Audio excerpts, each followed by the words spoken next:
जय जय महालक्ष्मी नमः। आज शुक्रवार है, माँ लक्ष्मी का दिन है और हर बार की तरह मैं एक बार फिर से हाजिर हूँ माँ लक्ष्मी से जुड़ी सबसे खास और कहीं ना सुनी हुई जानकारी आपके पास लेकर आने के लिए। मैं आपको बताऊंगी वो वजह जिससे गरीबी आपके घर आती है और बचाव का तरीका भी होगा। आपको मालामाल बनाने वाली बहुत ही इंटरेस्टिंग जानकारी दूंगी। घर की झाड़ू आपको दौलतमंद बना सकती है, तरीका मैं बताऊंगी। और गर्मी में चेहरे को मुहासे से बचाने की टिप्स होंगी। साथ ही अगर चेहरे पर दाग धब्बे हैं तो उसे भी दूर करने का तरीका जानिएगा। सबसे पहले आज का पहला महाउपाय जान लेते हैं। क्या लक्ष्मी जी को प्रसन्न करना चाहते हैं आप? सनराइज के समय नहाने के बाद सफेद वस्त्र पहने, सफेद आसन पर ईस्ट की तरफ मुंह करके बैठ जाएं। दिया और अगरबत्ती जलाएं। राइट हैंड में थोड़ा जल लेकर श्रीं का जाप आपको बार बार करना है, लगातार करना है। 42 डेज तक ये काम कीजिए, माँ लक्ष्मी जरूर प्रसन्न होंगी। आपको याद होगा मैंने आपको माँ लक्ष्मी जी के 21 नाम पिछले शुक्रवार को बताए थे और वादा किया था कि लक्ष्मी जी के 108 नाम बताऊंगी, क्योंकि जिस भक्त को लक्ष्मी जी के 108 नाम मालूम हो गए वो माला माल जरूर बनता है। तो चलिए आज लक्ष्मी जी के 21 नाम और उनका अर्थ जान लेते हैं। माँ लक्ष्मी का 22वां नाम है दित्य, जो प्रार्थना का जवाब देता है। 23वां दीप्ता, लौ की तरह। 24वां वसुधा, यानी कि पृथ्वी की देवी। माँ का 25वां नाम है वसुधारिणी, यानी कि पृथ्वी की रक्षक। माँ का 27वां नाम है कांता, यानी कि भगवान विष्णु की पत्नी। माँ का 28वां नाम है कामाक्षी, यानी कि आकर्षक आंख वाली देवी। माँ का 29वां नाम है कमल संभवा, जो कमल से उपस्थित होती हैं। माँ का 30वां नाम है अनुग्रह प्रदा, जो शुभकामनाओं का आशीर्वाद देती हैं। माँ का 31वां नाम है बुद्धि, यानी कि जो बुद्धि की देवी हो। 32वां नाम है अनघा, यानी कि निष्पाप या शुद्ध की देवी। माँ का 33वां नाम है हरिवल्लभी, यानी कि भगवान विष्णु की पत्नी। माँ का 34वां नाम है अशोक, यानी कि दुख को दूर करने वाली। माँ का 35वां नाम है अमृता, यानी कि अमृत की देवी। माँ का 36वां नाम है दीपा, यानी कि दीप्तिमान दिखने वाली। 37वां नाम है माँ का लोक शोक विनाशिनी, यानी कि संसारिक मुसीबतों को पूरी तरह से निगल जाने वाली। 38वां नाम है माँ का धर्म निल्या, यानी कि अनंत कानून स्थापित करने वाली। माँ का 39वां नाम है करुणा, यानी कि अनुकंपा की देवी। माँ का 40वां नाम है लोकमात्री, यानी कि ब्रह्मांड की देवी। माँ का 41वां नाम है पद्मप्रिया, यानी कि कमल की प्रेमी। माँ का 42वां नाम है पद्महस्ता, जिसके हाथ कमल की तरह हैं। अगर आपको मालामाल बनना है तो दिन के 24 घंटे माँ लक्ष्मी जी को प्रसन्न करने की कोशिश करनी होगी, और ये कोशिश ब्रह्म मुहूर्त से शुरू हो जाती है। आपको महालक्ष्मी के चिन्ह का एक सुबह सुबह उपाय करना है। क्या है वो, जान लीजिए। लक्ष्मी जी के चरण चिन्हों से अशुभ ग्रहों का बुरा प्रभाव कम हो जाता है। माँ लक्ष्मी के चरण चिन्ह फर्श पर दरवाजे के बाहर की ओर बनने चाहिए, लेकिन ये कैसे बनने चाहिए आइए जानते हैं। स्टिकर के महालक्ष्मी के चरण चिन्ह जो हैं बाजार में इजीली मिल जाते हैं। अगर आप खुद नहीं बना सकते तो उन्हें घर में ले आइए। महालक्ष्मी जी को लाल रंग बहुत प्रिय है। कुमकुम से रोज ब्रह्म मुहूर्त में मुख्य दरवाजे पर लक्ष्मी जी के प्रतीकात्मक चरण जरूर बनाइए। लाल गुलाब के फूलों से उन्हें सजाइए। लाल रंग की रंगोली और अलते से भी चरण चिन्ह आप बना सकते हैं। अब एक और बात, आप अपनी तिजोरी के अंदर चांदी के भी माँ लक्ष्मी के चरण पादुकाएं मिलती हैं, उनको अपनी तिजोरी में रखिए। इससे आपके घर में पैसा जल्दी जल्दी आएगा। आपको लगता होगा कि पैसा आपके घर से बाहर क्यों जा रहा है, क्या वजह है कि सब कुछ होता है फिर भी पैसा नहीं टिकता है, कुछ ना कुछ तंगी बनी रहती है। आइए आपको सही वजह बता देती हूँ। आर्थिक परेशानी से निकलना है तो 10 चीजों को घर से बाहर जरूर करें। पुराने जूते चप्पल जो अगर आपके घर में इस्तेमाल नहीं हो रहे हैं, उन्हें घर से बाहर निकालिए। घर में सीढ़ियों के नीचे बेकार पड़े सामान को हटाइए और सीढ़ी के नीचे का स्थान साफ रखिए। घर में कोई बंद घड़ी है तो उसे घर में ना रखें। वास्तु के अनुसार बंद घड़ी आपकी उन्नति में बाधक होती है।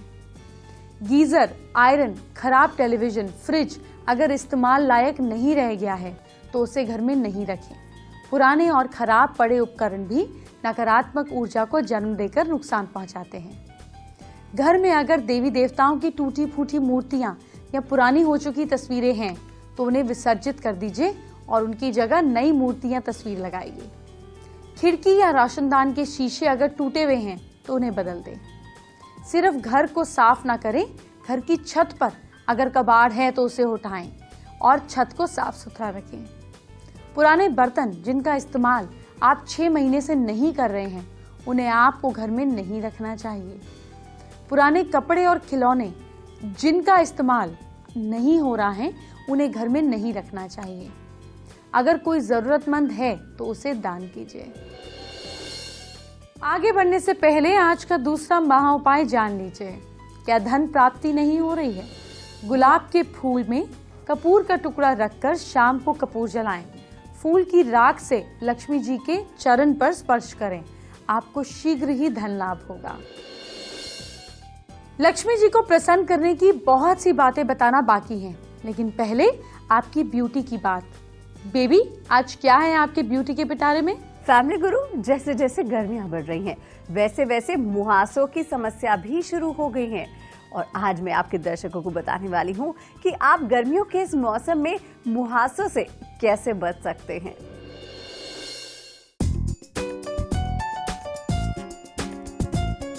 समर सीजन आ गया है, जो कि है मेरा फेवरेट सीजन। लेकिन मेरे फेवरेट होने के साथ साथ इसमें ऐसी सीजन्स में ऐसी प्रॉब्लम्स भी होती हैं जो हमें काफ़ी ज़्यादा परेशानी देती है, जैसे कि बहुत ज़्यादा टैनिंग या डैंड्रफ या काफ़ी ज़्यादा ऑयलीनेस और एक्ने भी। तो आज हम बात करते हैं कि कैसे ट्रीट करें एक्ने को और उससे कैसे बचाव भी कर सकते हैं।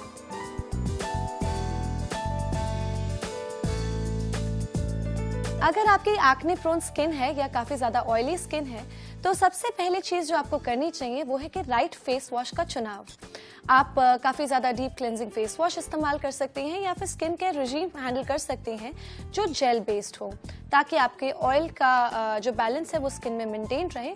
इसी के साथ साथ आप पीएच बैलेंस भी मेंटेन रखें ताकि आपकी स्किन में और एक्ने ना हो।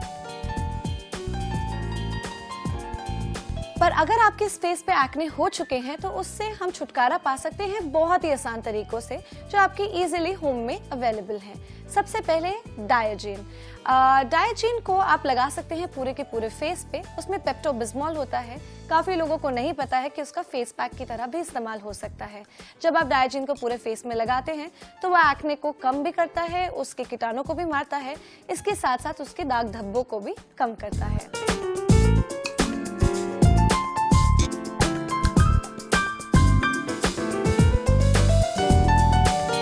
दूसरी चीज जो आप कर सकते हैं वो है डिस्प्रिन को दही में मिला के भी लगा सकते हैं।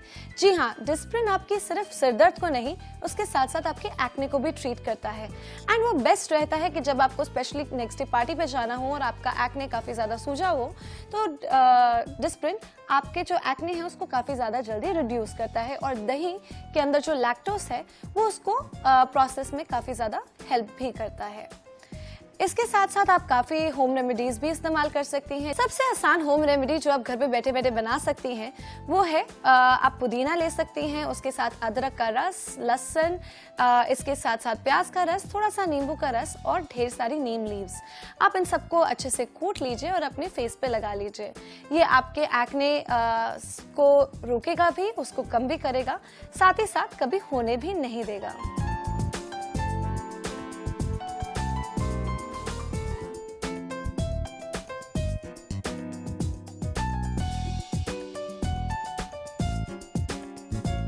ये हो गई होम रेमेडीज की बात, लेकिन बहुत इंपॉर्टेंट बात ये है कि आपको ये देखना पड़ेगा कि आपको क्यों हो रहे हैं एक्ने। यूजुअली समर्स में जो हमारे सेबेशियस ग्लैंड्स हैं वो काफ़ी ज़्यादा एक्टिव होते हैं और हमारे हार्मोन्स भी इम्बैलेंस हो जाते हैं। तो आप अपने डॉक्टर से मिलना ना भूलें और इसके साथ साथ आप अपने फेस को कूल भी रख सकते हैं, क्योंकि जब आप एक्ने होते हैं तो आपके फेस पे काफ़ी ज़्यादा रेडनेस होती है, रैशेस होते हैं और काफ़ी ज़्यादा दिक्कत होती है। तो उसको कूल डाउन करने के लिए आप एलोवेरा जेल भी लगा सकते हैं या क्यूकम्बर का रस भी। आई होप आपको ये टिप्स पसंद आई होंगी और आप इनका इस्तेमाल ज़रूर करेंगी एंड आप इन समर्स को अच्छी ग्लोइंग स्किन के साथ एंजॉय करेंगी। मुहासों की बात तो मैंने बता दी। अब आप ये सोच रहे होंगे कि जिनको मुहासों की वजह से दाग हो जाते हैं वो क्या करे, जिंदगी भर दाग लेकर घूमे क्या? इसका भी इलाज बेबी के पास जरूर होगा। जी हाँ फैमिली गुरु, इसका इलाज भी मेरे पास है। वैसे आपको बता दूं कि चेहरे पर दाग धब्बे की समस्या से हीरोइंस को भी जूझना पड़ता है। तो आपके फेवरेट सितारे कैसे मिटाते हैं ये दाग धब्बे, आइए उन्हीं से जानते हैं।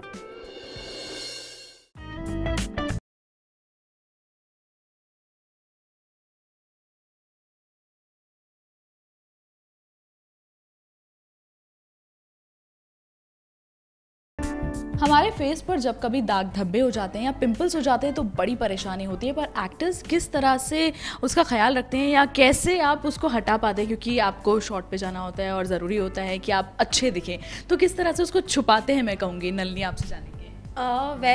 एक्चुअली अगर कभी मेरे दाग या धब्बे या फिर एक्ने, जो कि बहुत नॉर्मल है, लोगों को पिंपल्स होते हैं लड़कियों को, तो मेरे पास फाउंडेशन है जो मैं यूज़ करती हूँ अपनी शूट पे, और मेकअप दादा की हेल्प से मैं उसको थोड़ा उसी से छुपा देती हूँ। तो किस तरह से आप टिप देंगे कि किस तरह से उसको यूज़ करना चाहिए, या फिर सबसे पहले तो एक्ने या दाग धब्बे या इस तरह से ना हो तो उसके लिए क्या कुछ करते हैं आप स्किन के लिए? स्किन के लिए वैसे मैं क्रीम यूज़ करती हूँ नॉर्मली। मेरे डॉक्टर ने, जैसे मैं यहाँ पे दिखाऊंगी, ये ऑलमोस्ट ख़त्म हो चुकी है, Nadoxin is very good for acne. और ये मेरे डर्मैट जो है उन्होंने मुझे रेफ़र करी है, बिकॉज मेरी स्किन जो है बहुत थोड़ी ऑयली है and it's a mix skin, so that's why I apply this. मैं अपने मेकअप से पहले क्रीम को अप्लाई करती हूँ, उसके बाद कंसीलर एंड देन जो नॉर्मल मेकअप मेरा रहता है। सो या नलिनी, कंसीलर से भी हम छुपा सकते हैं दाग धब्बों को, सो वो किस तरह से अप्लाई किया जाना चाहिए, कितना अप्लाई किया जाना चाहिए, अगर आप करके या हमें बता दें? श्योर, डेफिनेटली मैं करके दिखाना चाहूँगी।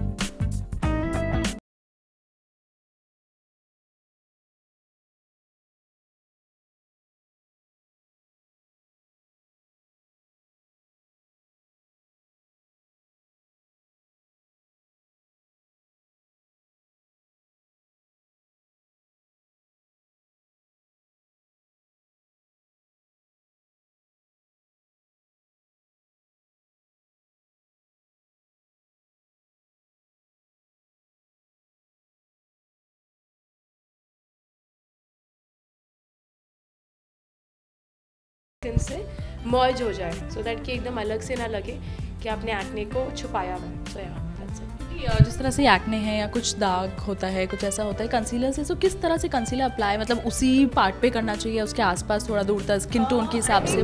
जैसे अगर आपके एक्ने हैं, फॉर एग्जांपल आपके इतने एरिया में एक्ने है, तो ऑफकोर्स आप उस पर तो आप अप्लाई करिए, उसके साथ थोड़ा सा और करिए, सो दैट कि इवन टोन मिल सके। अदरवाइज थोड़ा ऑड इवन हो जाता है कि आपका जहाँ पे आपने कंसीलर अप्लाई करा है वहाँ पे थिक लगेगा और बाकी जगह नॉर्मल लगेगा। तो हल्का सा थोड़ा सा आगे पीछे एरिया पे आप उसको थोड़ा और अप्लाई कर सकते हैं। उसके ऊपर फिर फेस पाउडर, उसके ऊपर आप फेस पाउडर लगा सकते हैं, बिकॉज आप फेस पाउडर लगाएंगे तो वो एक इवन टोन मिल जाएगा एक नॉर्मल। उसके साथ साथ जिस तरह से अभी समर्स हैं तो उसमें किस तरह से ख्याल रखते हैं आप, क्योंकि मेकअप बहुत बार ऐसा होता है कि मेकअप लगा के जाते हैं, अगर बाहर जाना है तो मेकअप वॉश आउट हो जाता है या उसका दिक्कत होता है, तो वो किस तरह से ख्याल रखते हैं?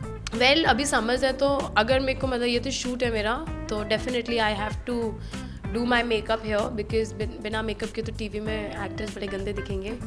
बट या अगर मैं जनरली बाहर जाती हूँ तो आई डोंट प्रेफर कि मैं मेकअप ज़्यादा लगाऊँ, क्योंकि समर्स में मेकअप पिघल जाता है और फिर वो काजल वाजल फैल जाता है तो वो ज़्यादा बुरा लगता है। सो आई प्रेफर कि आप कम मेकअप यूज़ करो समर्स में और try to make it natural, क्योंकि अगर आप नेचुरल रहोगे तो ज़्यादा अच्छे दिखोगे। अगर आप मेकअप ज़्यादा अप्लाई करके समर्स में लगोगे, मतलब निकलोगे, तो ऐसा लगेगा जैसे you trying to be beautiful, so I think you should drink lot of water और जितना हो सके उतना मिनिमम मेकअप यूज़ कीजिए आप समर में।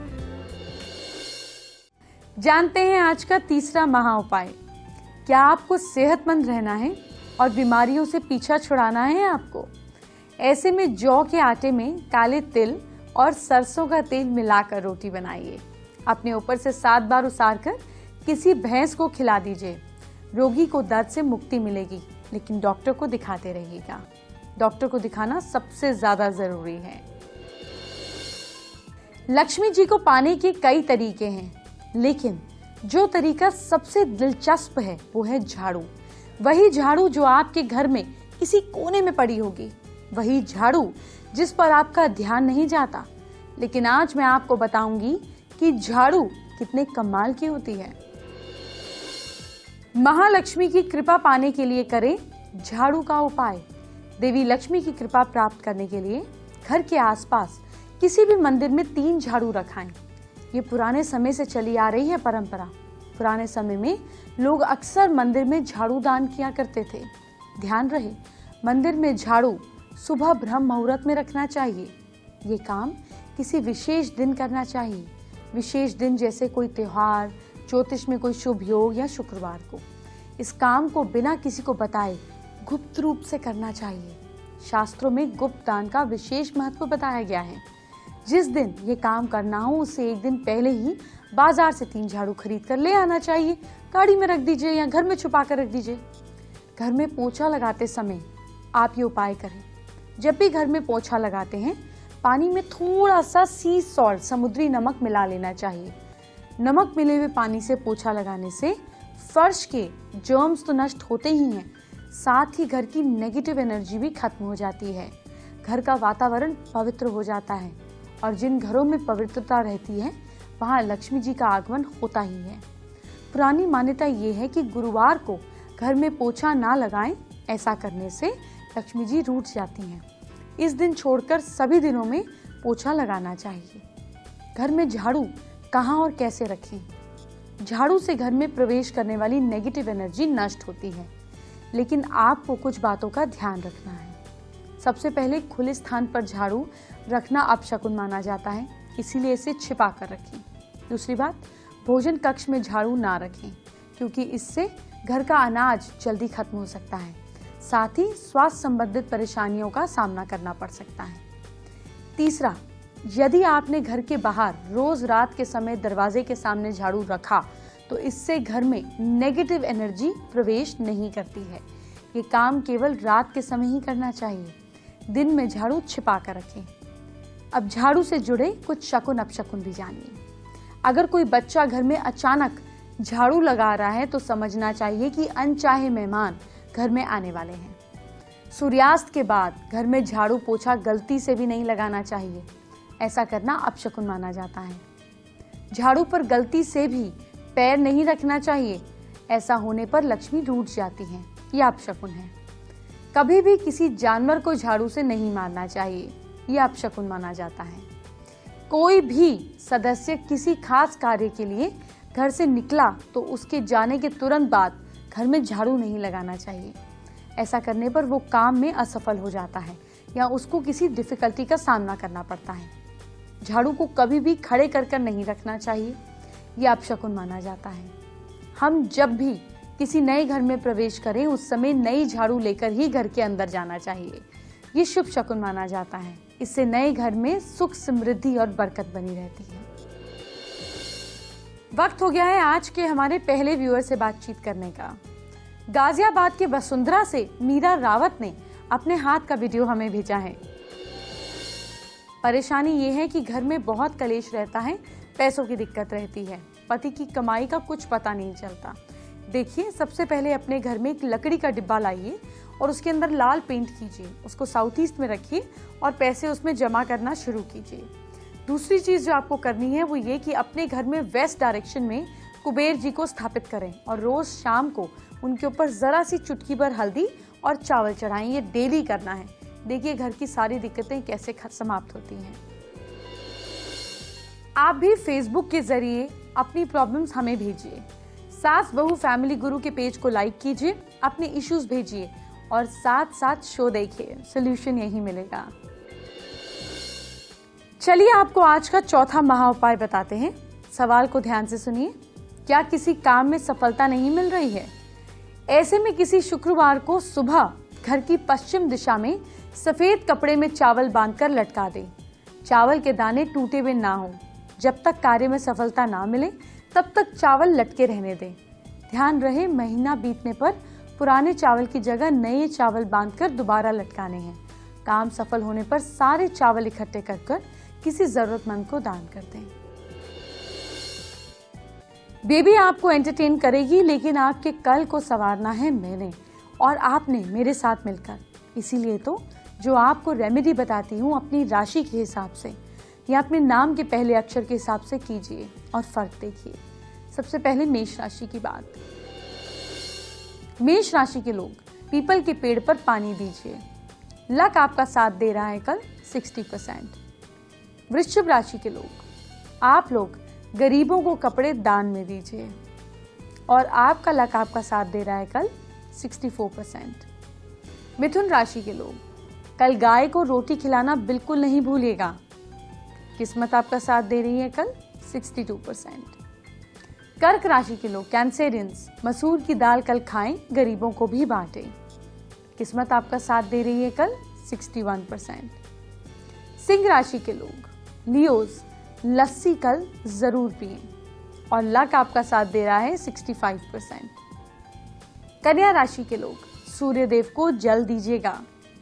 लक आपका साथ दे रहा है कल 69%। तुला राशि के लोग, ग्रीन पेन अपने साथ रखिएगा और किस्मत आपका साथ दे रही है 71%। वृश्चिक राशि के लोग, लक्ष्मी जी की पूजा करनी है आपको। किस्मत साथ दे रही है 77%।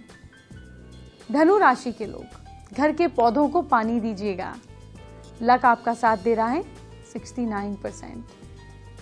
मकर राशि के लोग, लोहे का छल्ला उंगली में पहनिएगा। लक आपका साथ दे रहा है 74%। कुंभ राशि के लोग, सूजी का हलवा खाएं और खिलाएं। आपकी किस्मत आपका साथ दे रही है 68%। और मीन राशि के लोग, विष्णु जी की पूजा जरूर कीजिएगा, फाइनेंशियल गेन्स होंगे। किस्मत आपका साथ दे रही है 76%। वक्त हो गया है अपने दूसरे व्यूअर की प्रॉब्लम को सुलझाने का। फैजाबाद से सुदेश कुमार ने अपने हाथ का वीडियो हमको भेजा है। उनकी परेशानी ये है कि नौकरी नहीं लग रही है, कोई काम शुरू करते हैं चलता ही नहीं है, कर्जा बहुत हो गया है। देखिए, कर्जे को उतारने के लिए एक काम कीजिए, एक बांसुरी लीजिए और उसको अपने घर में साउथ वेस्ट में टांग दीजिए। दूसरा काम आपको ये करना है कि एक छोटी सी मिट्टी की मटकी लीजिए, उसमें शहद भरिए, उसको ढक्कन लगाइए और उसको कभी भी सैटरडे को आसपास कहीं गड्ढा कर ज़मीन में दबा दीजिए। ये 2 काम कीजिए, आपकी परेशानियां दूर हो जाएंगी।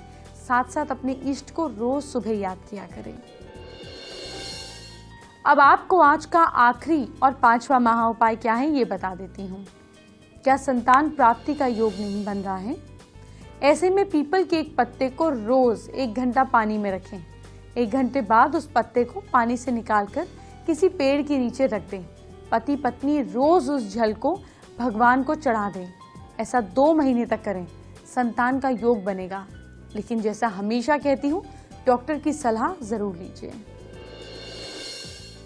अब मुझे भी इजाजत दीजिए, लेकिन याद रखिए कल शनिवार है और ऐसा कभी हुआ है क्या कि मैं किसी शनिवार आपके लिए कुछ खास ना लाई हूँ?